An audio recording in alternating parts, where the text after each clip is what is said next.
I am here in Tokyo, where the cherry blossoms are out. I'm in my office here in the west of Tokyo.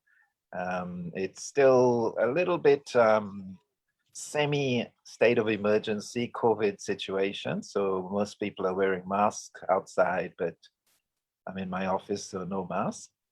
And Stuart, I guess, is in Sydney.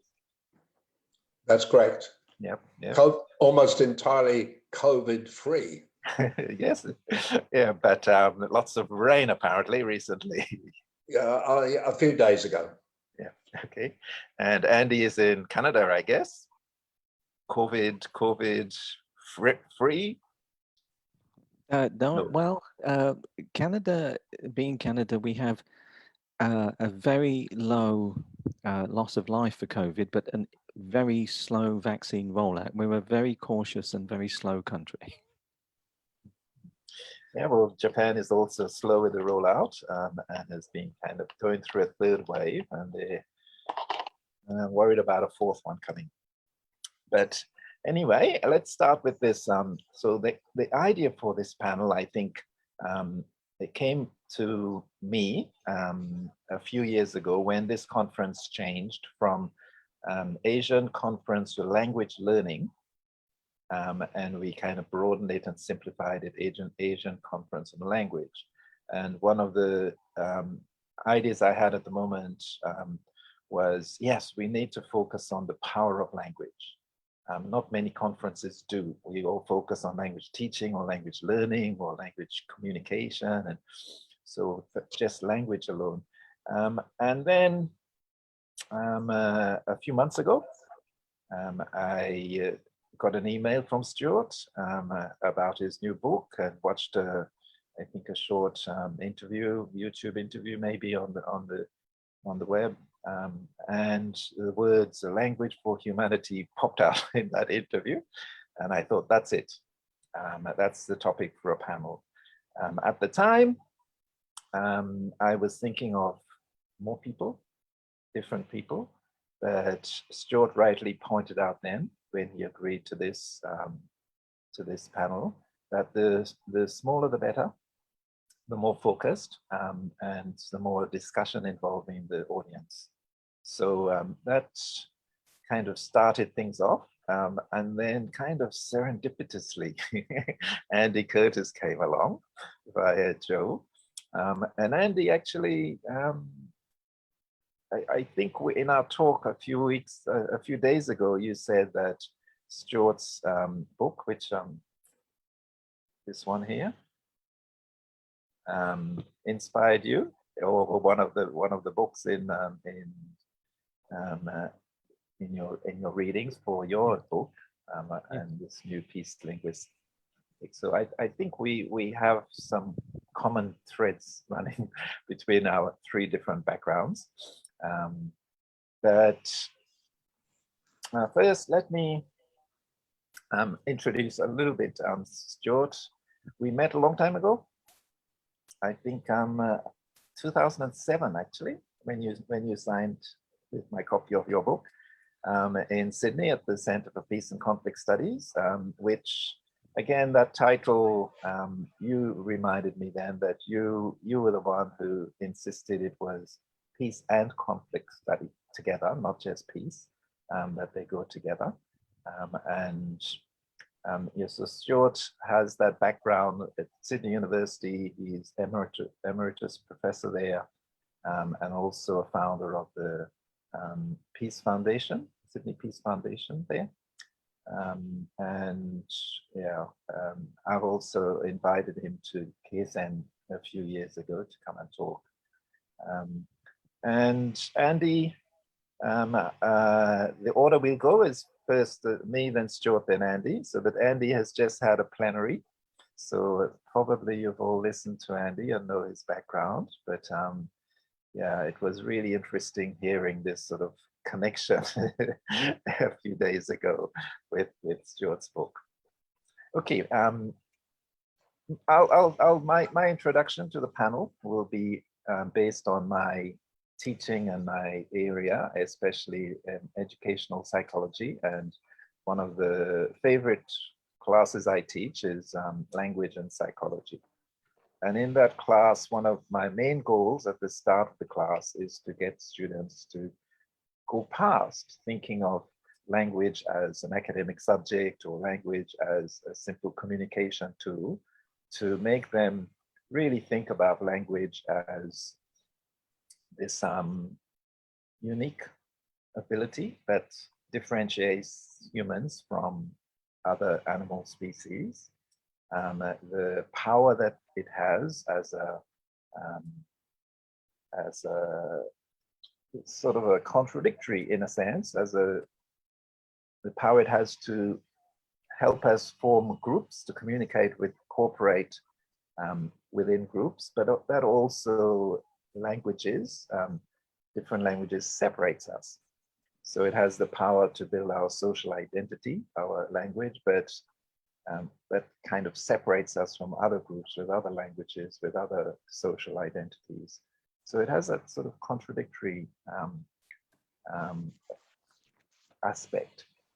Also, you know, I think when I started teaching that course, kind of like Andy said in his plenary, we don't think enough about language because it's all around us and we use it all the time. And, you know, it's creativity, it's richness. Wherever you go, wherever there's a group of people, there's a language. We think a lot about disappearing languages, but we don't hear enough about the new languages that, not many, but come up. One famous one being in Nicaraguan Sign Language, and a group of young deaf kids were brought together from isolated small areas, and they developed a language, Nicaraguan Sign Language, when they were supposed to be learning Spanish to be able to speak Spanish. And so that, you know, it's natural. It's natural. We learn it naturally, and it's creativity that allows us to imagine or talk about imaginary futures and fantasy. And so that kind of richness of language, and I try to focus in that class, as well as, of course, language and thinking, the Sapir-Whorf hypothesis, but the connection between, you know, language, thinking, and culture, and how you know, that also different views on that, but you know, how how language runs through everything that we do. And so that's probably the main point in my class is that, but lots of other important ideas about language. And I'm going to kind of stop, but before I stop, I want to throw out some quotes or book titles or some newspaper article headlines, just to kind of get the audience thinking about how those represent the kind of the power of language. So the first one is a quotation I got from my son, who is into Star Wars. And I found it really funny when he told me this. It's the quote by, I think it's Qui-Gon Jinn, who says this to Jar Jar Binks. The ability to speak does not make you intelligent. And I really like that. I really like it. Okay, and then there's a headline I found recently in the Asahi Shimbun, an English language Japanese newspaper. And it is this TV network apologizes for slur towards Ainu. So that's the headline. And it was about show that's supposed to promote this sort of new indigenous cultural park. The Ainu is the local indigenous people, one of the indigenous people in Japan. And the comedian used the word Inu, which means dog, as a kind of joke or pun. And so the network apologized. So that was the headline I came across recently. There is this book, which I use in my class. The title of this book, it's really powerful, I think. A Man Without Words. And perhaps Andy knows of this book, but there's a little bit I want to read from it. It's a quotation by him talking about this man without words. And it starts, "Suddenly he sat up, straight and rigid, his head back and his chin pointing forward. The whites of his eyes expanded as if in terror. He broke through. He understood. He had forded the same river Helen Keller did at the water pump when she suddenly connected the water rushing over her hand with the word it spelled." So that famous sort of Helen Keller as a 7-year-old, or understanding what language is. The same in this book. But just the title itself, A Man Without Words, we see that title and we think, what? And I'm going to leave with this one. I'm not going to say the title of the book, but words can get you in a dangerous situation. Okay. Actually, the Japanese translator of this book was killed in Tsukuba University on this. So this was a long time ago, but that's the power of language, to hurt, to inspire, to move people to action.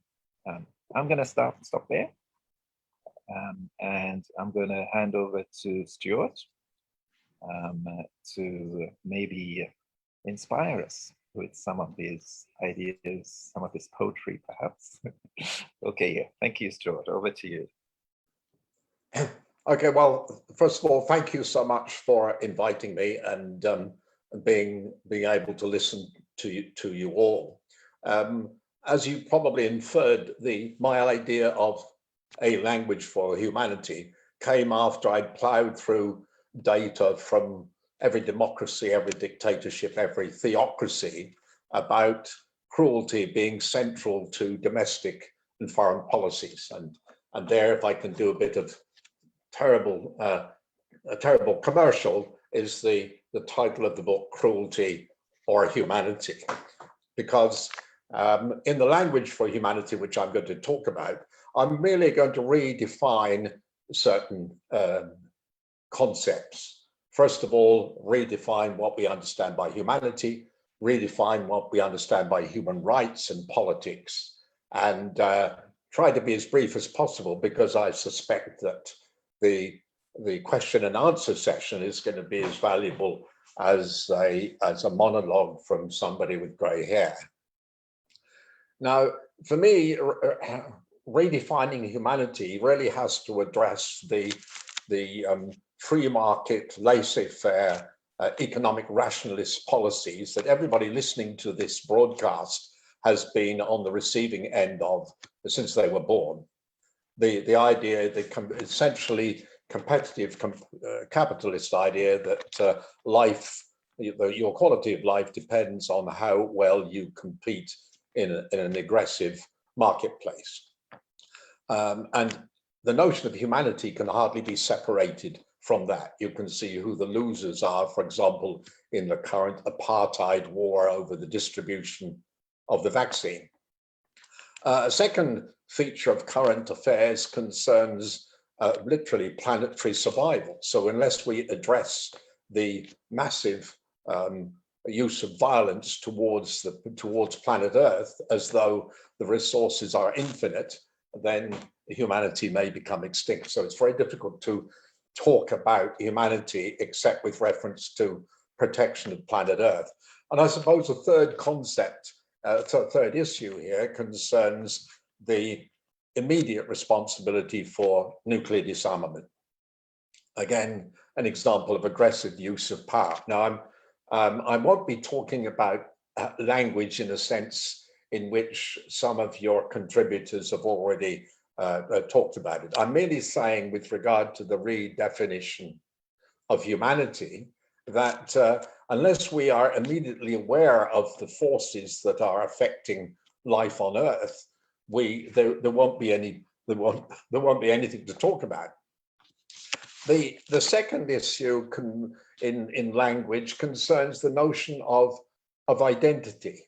And everybody listening to this needs to be addressing the question, who are you? What do you stand for? What do you believe in? And I caught the tail end of Andy and Joseph's discussion about, I didn't use the words "make America great again," but that's one of the issues that presents to me serious questions about identity. Because "make America great again," or the criminal stupidity of the British people's vote for Brexit, suggests that control over others, or the dogmatic assertion of self-importance, embedded in each case by pretty obvious racism, is a question about identity.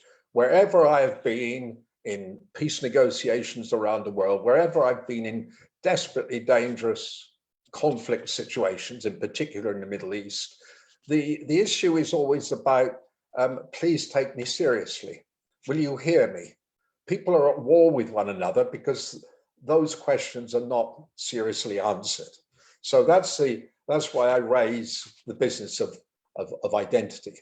And if we take that seriously, then we have to introduce the language of humane governance, not whether it's going to be Democratic or Republican or Conservative or Labour, etc., but of humane governance. And that really introduces the immediate responsibility to resist or to talk through the worst effects of competitive capitalism, the massive contribution to social inequality as a consequence of uncritical commitment to free market liberalism, so-called.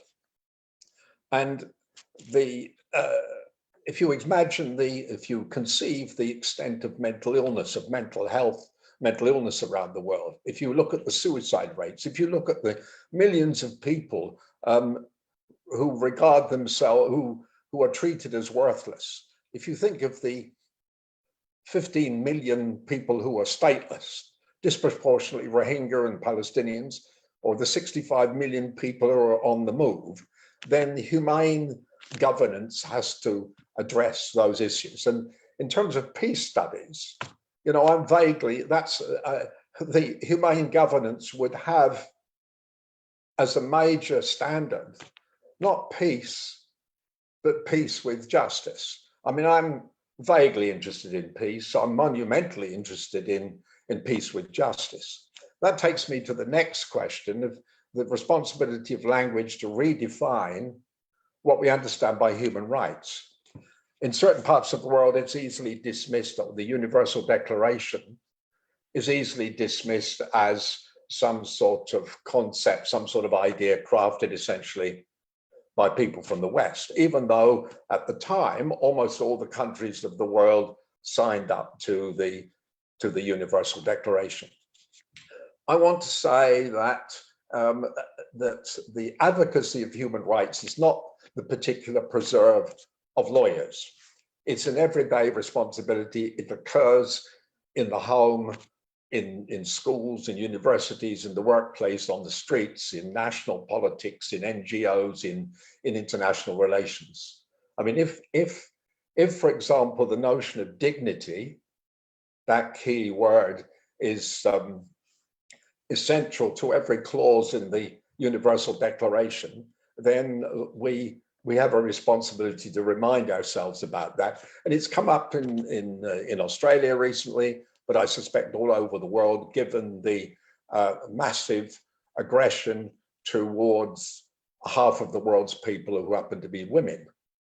So that redefining human rights, which is in some ways an easy responsibility because it occurs every minute of the day. That takes me to the question of redefining what we mean, what we understand by politics.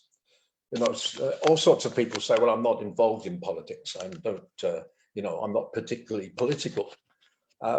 If politics is about the use of power to gain advantage, to assert control, and to achieve particular objectives, everybody's a product of politics. The people who say to me, I'm not involved in politics, I usually say, well, did you grow up in a family? Was there ever any conflict in the family? Was any one person in the family penalized more so than others? I almost always say yes. So politics is about the struggle for assertion through different forms of power. I want to talk about redefining politics in terms of life-enhancing, non-destructive, creative ways of conducting relationships. I mean, on a continuum in the theories about the exercise of power, and my practice is usually more than 51% outside the walls of the university. Otherwise, I couldn't be taken seriously inside it. That was always the pursuit that I followed, which took me to the Gaza Strip, which took me to Zimbabwe, which took me to all sorts of conflict places. I'm going to try and finish quickly in case that frown on your face, Dexter, is meaning, for God's sake, hurry up. No, it's okay. Yeah, the redefining politics really brings me to saying, well, what should be, if the survival of planet Earth it means that we have to hear Greta Thunberg's appeal at the United Nations, you know, how dare you not take the survival of planet Earth seriously, then we have to have, if you like, philosophy. We have to reassert the philosophy, the language, and the practice of non-violence. And I liked your throwing up that book about a man without words, or even your son's notion that the ability to speak doesn't make him intelligent. I want to talk about for me, the language of non-violence is only partly to do with words. It's about the way we dress. It's about the poetry we enjoy. It's about the music we enjoy. When I taught at Berkeley for several years, I had a colleague from Columbia who taught a course on the sociology of dance, which was about dancing as a means of communication, particularly in South American countries, because it was the only way they could maintain protest against appalling dictatorships. And that even, I mean, the business of hospitality, absolutely crucial. And, you know, silence is an expression of words. And the English poet Housman said, and my comrade stride for stride, paces silent at my side, meaning we didn't have to keep on speaking in order to be understood. So that language, the language of non-violence in every way, which in some ways is expressed through the solidarity we enjoy with one another, and which apparently you express with this wonderful acronym IAFOR. I think at that point I should cease, because a monologue from elderly academics is a form of power, and the best way to deal with it is to stop.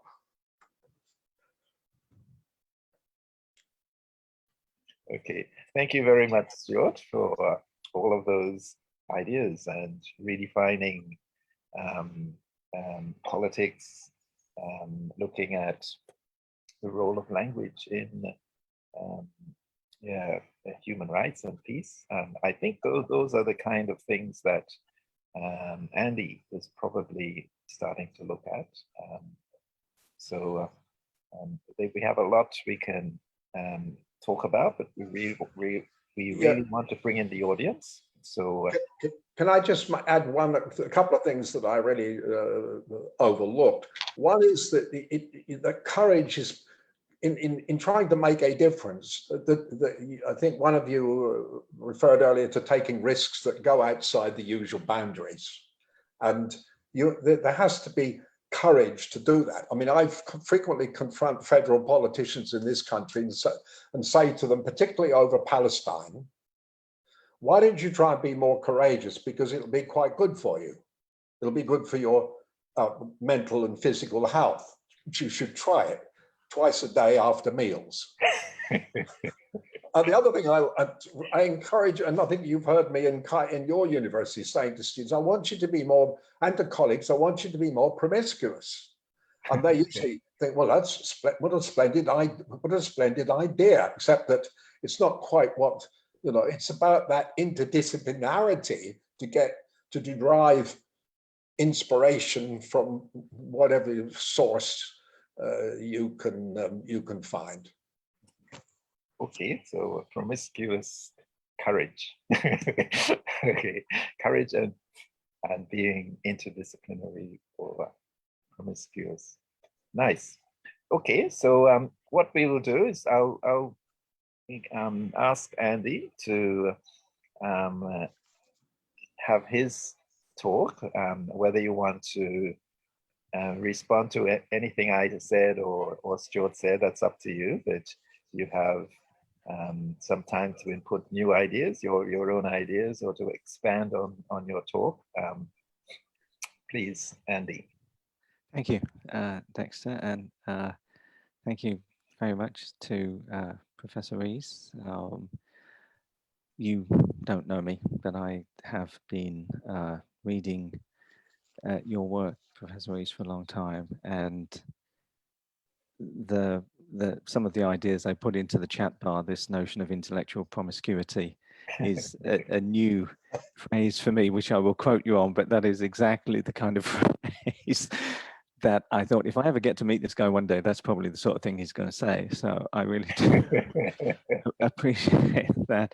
And twice a day after meals, this notion of a prescription for peace. I don't know if anyone's used that, either of those terms, but they're in the chat bar, so they exist now, which is kind of the point about language.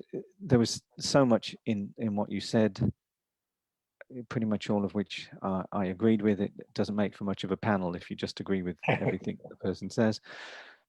I will pick up on a couple of points as an applied linguist from the point of view of the work I've been doing, which is very much text analysis of powerful people and how the words of the most powerful people.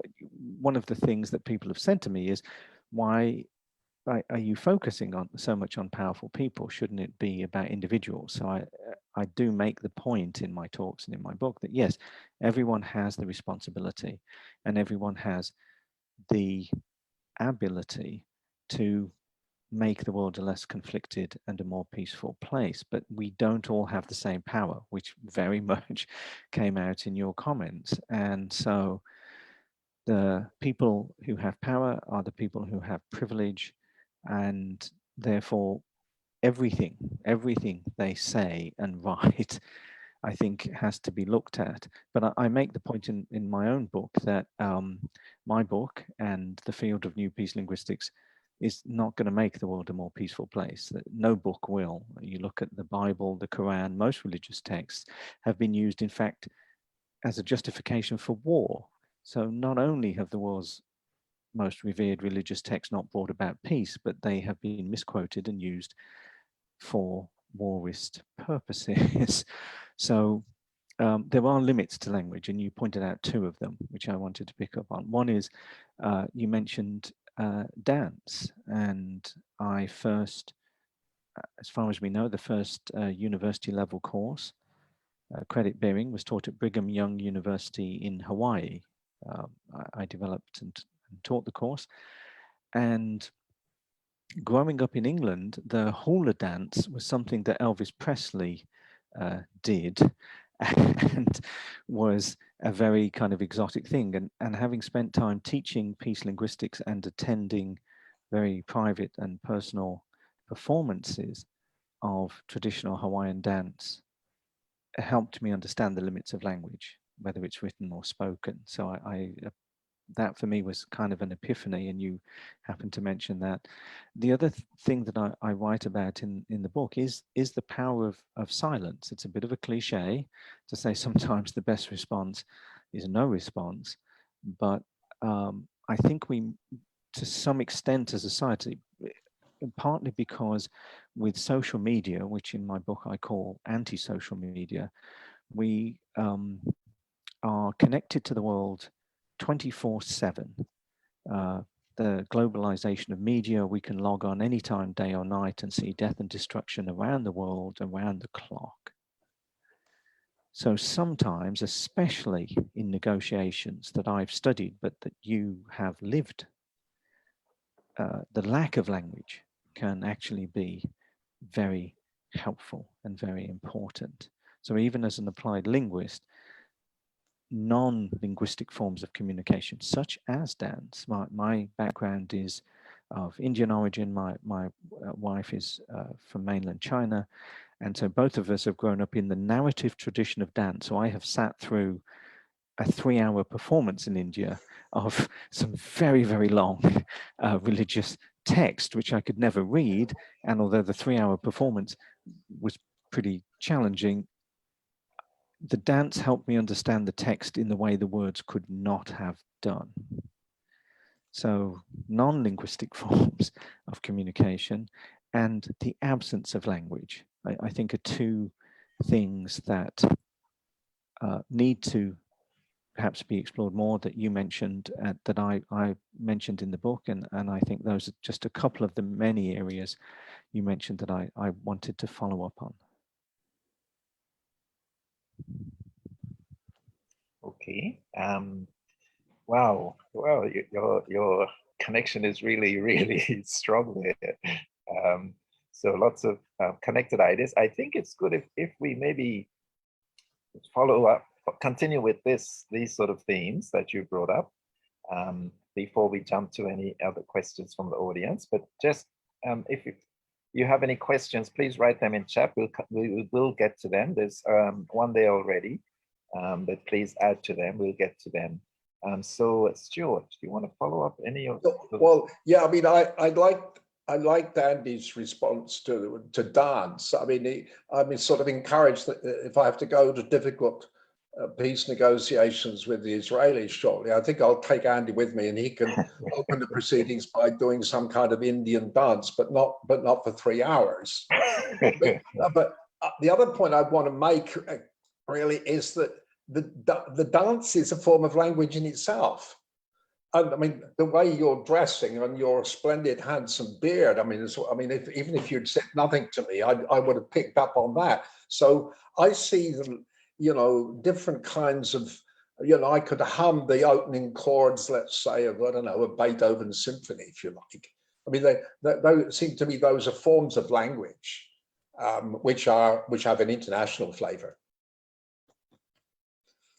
Yes. So it looks as though Andy's going to be encouraged to produce a sort of video clip of him dancing. I'm sorry to say there are already some of those video clips out there. When I did a stint at Madras Christian College, which is quite a famous college in that part of India, and somehow got roped into a communal dance. One of the things that reminds me of something I haven't thought of for a long time was the difference between, and I don't know if I can do this on camera, the difference between this and this and that. And in the Indian narrative, that's 3 entirely different stories. It looks like a lukewarm handshake, but my parents, who were actually enslaved by the British Empire, my parents, grandparents, and great-grandparents were all slaves, owned and operated by the British East India Company. They were kidnapped from India, and for 3 generations worked on the sugarcane plantations of British Guyana. But they worked very hard to keep their Indian traditions alive with their British-born kids. And one of the things that we would do on a Saturday afternoon, which we hated, but we still remember, is our mom teaching us. She didn't use that phrase because her education was stopped when she was a little girl to look after the village. She used to teach us what I now call the language of dance, in that if you don't get the hand movement right, the story is entirely different. And I hadn't thought about that for a long time. So thank you for reminding me of that. And what you just made me think about, Andy, is in this area of psychology and language, one of the issues that's happened in the last 20, 30 years has been the recognition that sign languages are as rich, as complete, as sort of creative as spoken and written languages. It wasn't always that way. And, you know, their use of their hands is three-dimensional, and where the hands are, like apart from the space in front of the body, that changes everything. It's also with a combination of, you know, the hands and facial gestures or whatever you call it, but we make it up with our face. So yeah, I think that this book, Man Without Words, it kind of reminded me of, well, you reminded me of that book again when you mentioned that, but reminded me of the complexity of communication. And in many ways, sign language and deaf people can maybe communicate better, in some ways better than in verbal, spoken or written language. Dexter, I mean, I can see what you mean by the complexity of language. However, in my experience of negotiations, for example, with multinational corporations to take peace with justice seriously and to fund it, or in negotiations with, I don't know, sociopathic characters in different parts of Africa and the Middle East, the question was really, is this person authentic? Does this person look interesting? Is this person going to do what they say they're going to do? In other words, are they authentic in those respects? Do I really want, are they even interesting, or are they boring the pants off me? Right? It had nothing to do, had very little to do with, for example, in my case, whether how clearly I was speaking, but whether there was some established, some people refer to it as emotional intelligence. I think that's totally beyond me, but it's about the authenticity in the immediate context. It was a bit like Goffman's age-old book, The Presentation of Self in Everyday Life. And if you remember, the subtitle was Image Management. I'm not trying to deny the complexity of language, but beware in these serious negotiations to get your department or to get universities taken seriously in an anti-intellectual developments. The authenticity of the people who are representing the university is as crucial as what they may actually appear to say with words. Yeah, you're absolutely right, Stuart. And I think this is a good point maybe to seg into one of the questions from the chat.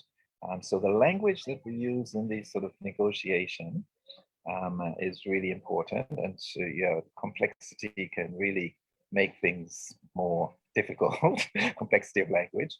But the question, I guess, is about the future of ethnic or indigenous languages.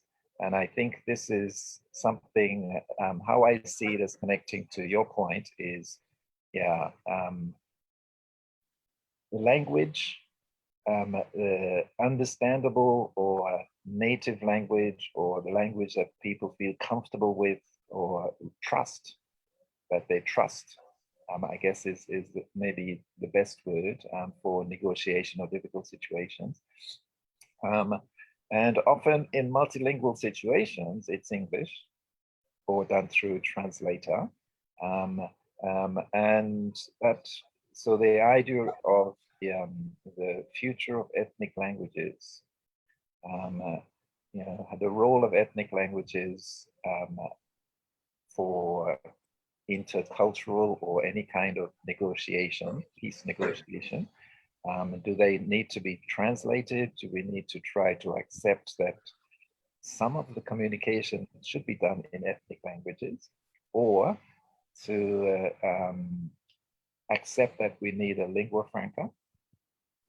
Should that lingua franca be a dominant language like English, or some other language, maybe an artificial language that, what's that language that I've forgotten the name of?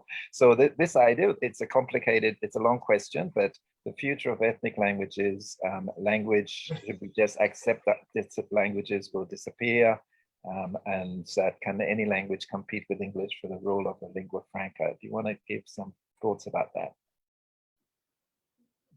Is Andy going to go? Do you want me to go first? Yeah. Okay. Look, I'm very familiar with the preservation of the languages of Indigenous people in Australia, and it occurs to me that the preservation and support for ethnic languages are important as a matter of self-respect and identity before we get to the business of whether they can be translated, because it would be monumentally boring if we restored everything to plain English. Because identity is largely established through the nuances and the beauty of different languages. And so my enthusiasm to support the preservation and development of ethnic languages is because it's related to identity. Back to that question of mine, please take me seriously, please hear me. Yeah, that would be my response, irrespective of the details of using the language, ethnic language as a form of translation, which you guys would be better at addressing. I typed into the chat bar there the name of a book and a play that was very important, Children of a Lesser God, yes, which was groundbreaking at its time. And the language you may have been thinking of was Esperanto. And related to Stuart's point, Esperanto is a technically, functionally perfect language. And I said this in a plenary once, and I said, but nobody speaks Esperanto. And the president of the local Esperanto society was in the audience, who took appropriate umbrage. But what we discovered was that Esperanto has no identity. It's a technically beautiful language.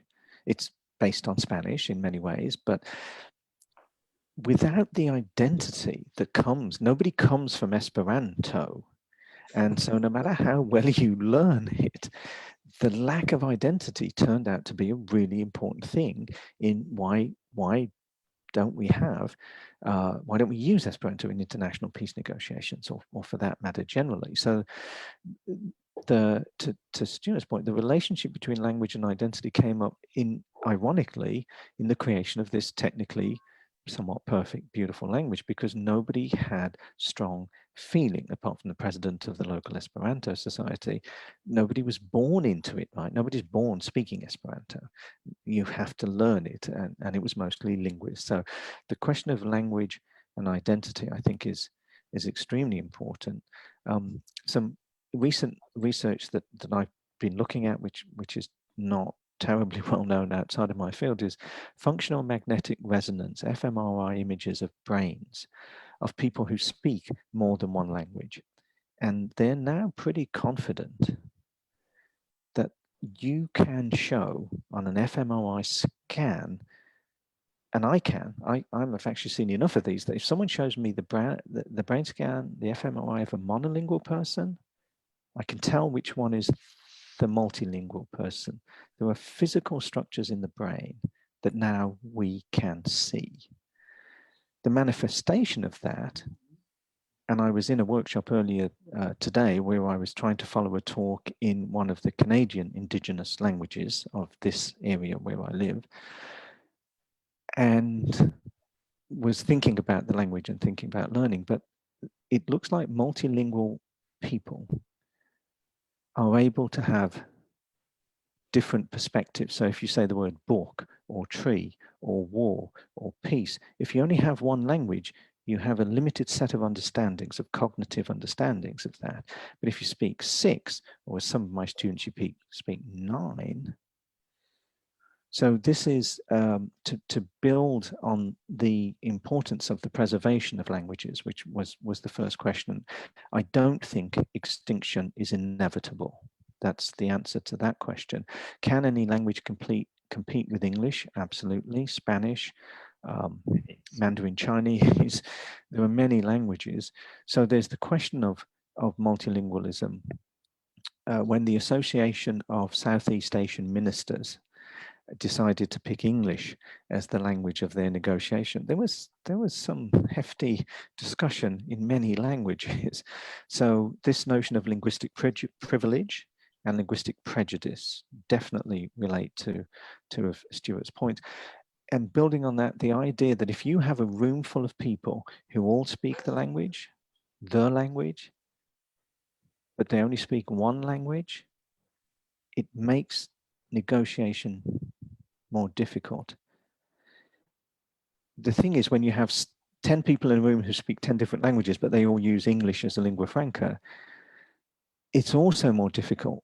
But the richness of the discussion is informed by the fact that everybody has multiple perspectives of every word that everybody's saying. So diversity is difficult. Diversity is hard, but when it comes to language and negotiation, which is one of my areas of interest, and for me, it's been a bit of an academic study, whereas for Stuart, it's something you've actually lived. A room full of people who have multiple languages have multiple perspectives. And that is something that I am interested in and something that I am doing research on, in addition to the notion of the importance of, I don't know if you saw the movie Arrival. If you saw the movie, I gave lectures, I published papers on Arrival because it's the only Hollywood movie in which the superstar is a linguist. And the linguist makes contact with aliens. And because the aliens have no notion of time, they have no past, present, future. When she learns the language, she can see things that haven't yet happened, because in understanding the language of the aliens, she moves beyond our constructs of past, present, and future. So there's a lot in there: multilingualism, native languages, multiple perspectives, and the importance of things like linguistic privilege and linguistic prejudice. But I'm going to stop. Great, Andy. I'm going to just throw in a little bit of a psychological perspective there, with this idea of multilingualism, which I completely agree with what you just said, Andy. Well, about the brain and about, you know, the connection, the importance for language and identity and sort of equal playing field.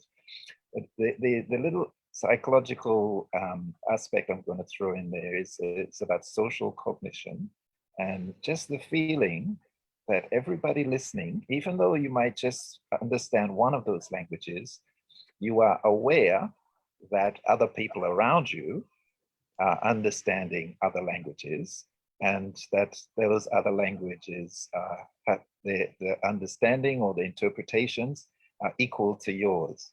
So I think the multilingual context with different languages accessible or available, I think brings in this idea of respect, identity, but respect for diversity, and the kind of idea that, yeah, other people's interpretations or understandings might be more suitable at this particular time than yours.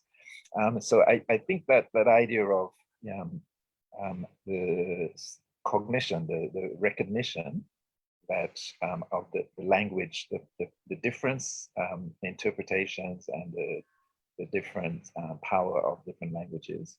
The other thing, I just want to maybe give an example of New Zealand. One of the things that they're doing, other things that they're doing right, apart from COVID and other things, is the 3 official languages that they have. I think for a long time they did have Maori language as maybe not official, but on TV as kind of bilingual or interpretation for the news. But a few years ago, they brought in New Zealand Sign Language as a 3rd official language. So New Zealand has these 3 official languages, and we need to think of these as not the powerful languages of the majorities or the big groups, but as maybe to bring in the diversity of language mode, as well as completely important perspectives that are quite different. That made me think of the importance of identity as part of the wider culture, how your particular group identity fits into the national or the international group of identities as being crucial as well. Thank you for that about Esperanto. Yeah, that was the word I was looking for. And it reminded me that when I started teaching at university in Japan, Esperanto clubs at universities were quite common. But yeah, they're not anymore. And it made me realize that what you just said, it's about identity and culture. Japanese students want to study Korean because of K-pop. They want to study Chinese because of all the different tourists coming in or the building kind of interaction between China and Japan, or the politics, or but also people are interested in Japan and Japanese because of anime, because of manga, because of modern and traditional culture, not just because of the beautiful linguistic system. Yeah. Can I just throw in a quick caveat about about being in a room with people who speak several languages, which is impressive, but if they don't have humor and humility, and if they are unable to think beyond the sort of one-eyed, one-dimensional dogma that usually characterize confident men, then communication was impeded. So even though a scan of their brain might tell us that they were unusual, the absence of those other characteristics made movement towards another topic pretty difficult. Yes. Yes, I think, yes, that's a very important point, is that the brain scans, though they are impressive, the way the different areas of the brain light up, the brain scans don't tell you about attitude and bias and prejudice and all those other things. And so I should be aware and add that caveat in my own work, is that having many languages and many cultural perspectives to draw on doesn't necessarily mean that you're going to be open to those different points of view. And as you said, if it's a room full of certain type of character, then in that case, the multiple languages may even be a problem. And this is where work on, a lot of work in my field has been on language and gender. And some of the things that you've mentioned overlap with this work on language and gender in different cultures. But I would say generally your comment and your lived experience of those kinds of people, yes, I think I've not articulated it in this way, but I think I'd rather be in a room negotiating with a room full of monolingual speakers who are open to many different perspectives than a room full of multilingual speakers who are all clinging to their view of the world. Good point. Did you want to respond to Andy's aspect about gender, Stuart? We're three men here. Well, yeah, again, look, it's we've got to the point in the state parliament in this part of the world, whereas if there were not women on a panel, they wouldn't even make the room available to us. Yeah, I mean, there's a tendency, you know, in tutorials for you have to encourage the passive young woman to be able to speak. I remember years ago in a postgraduate social policy class when there were a group of female students from Hong Kong, and they all had relatively high policy positions back in Hong Kong. And they said to me at the end of the course, thank you for letting us know that we were entitled to have a point of view. In other words, if we wrote their biography, the story of their biography was that the best thing they could do was to keep quiet. So, and that, I think that occurs, that, you know, that's a cultural phenomenon. It's a patriarchal phenomenon in so many cultures. Well, it's widespread. It's not confined to any particular culture. And you know, when I've been negotiating with aggressive, angry men, I usually say, "Would you like to make your life more interesting?" You know, it's almost the most. And they wonder what that means. I said, "Well, why didn't you? You know, there's the other part of your family are worth listening to occasionally." So yeah, that's you know, we probably need to redo this webinar with a room full of young women. Yes.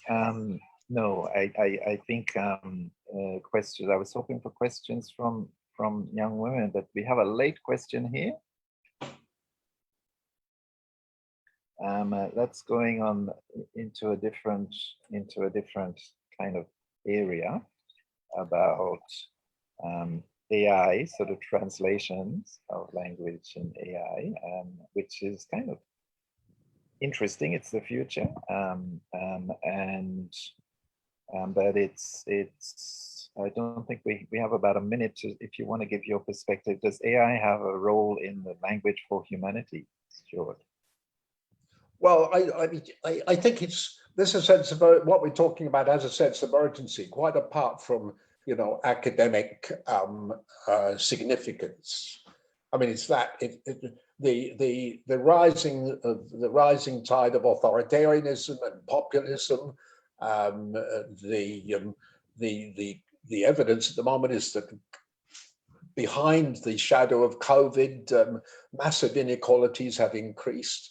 So that the alternative, the language and philosophy and practice of alternatives, of non-violence, is absolutely crucial to speak in every context. I mean, most people have to overcome in the first step the fatalism that you can't do anything, and yours, you know, your responsibility, Dexter and Andy and others, is to enable people to overcome that, because all sorts of people can be highly influential in the recovery from the way we've been living. Because if we continue to live in the present way, we will jeopardize, according to what's his name, Antonio Guterres, the Secretary General of the UN, we will jeopardize life itself. So what we're talking about is that serious. Yep. I see Joe hanging on there. This question, maybe we can continue discussion later, but AI as a translation, but also as a generator of language is an interesting aspect to it. Thank you again, Stuart and Andy, for this. I'd love to continue talking more, but I think our time is up. And I'm sure Andy and Stuart, you should continue your conversations in different ways. All right. Well, thank you very much.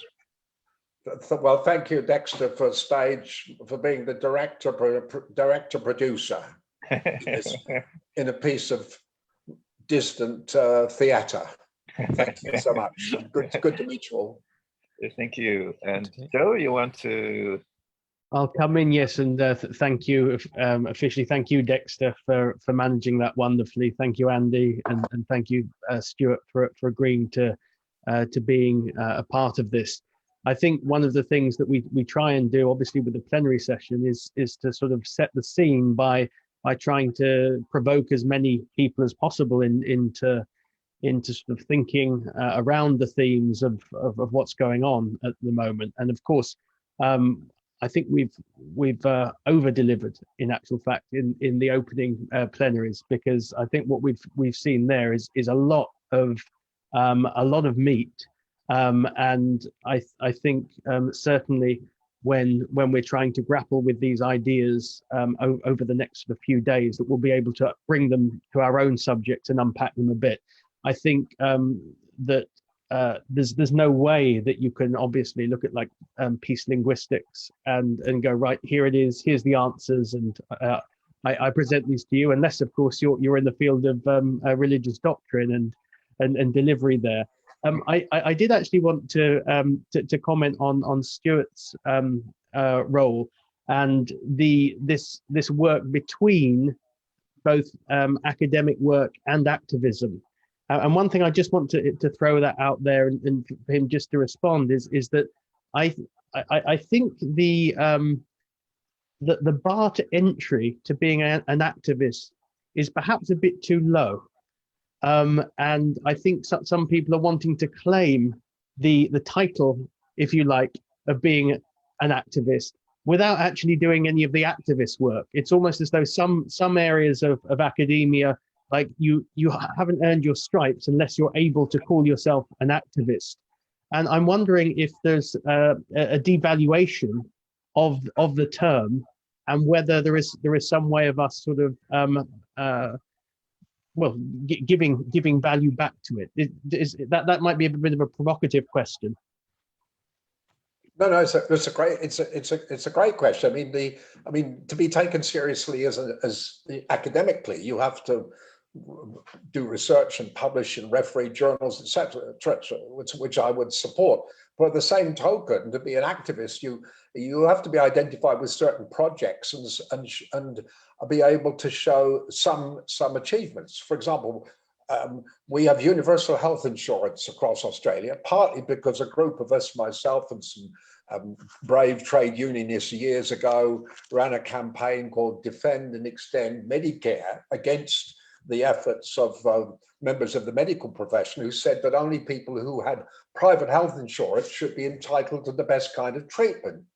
It seemed to me that if in social policy and social work and sociology, if you wanted to be taken seriously, you had to roll your sleeves up and you had to be on the docks with the wharfies most mornings to defend universal health insurance. I mean, the only problem I had with that was that the wharfies had a tradition of drinking beer with their breakfast, so that made things, by 12 noon, you weren't always in the best shape. Okay, well, that's really got us started. So that's also a call to arms, a call to drinks, and also a call to intellectual arms over the next few days of this conference. Again, thank you very much, Andy, Dexter, and Stuart. And very soon we'll be back in just a few minutes with the start of the academic sessions proper, and I'm sure there will be quite a few responses that we get to that which has been brought up. Thank you very much again to the panelists, and for those of you who are attending the conference, just a few sort of housekeeping things. That all this will be available in conference catch-up, so you can look at these presentations again, as will each and every presentation over the next few days, because I know you're in very different time zones. Pre-recorded virtual presentations are part of the IAFOR archive, and you can access them at any point. And if you are contributing to the conference proceedings. That's due by April 21st. April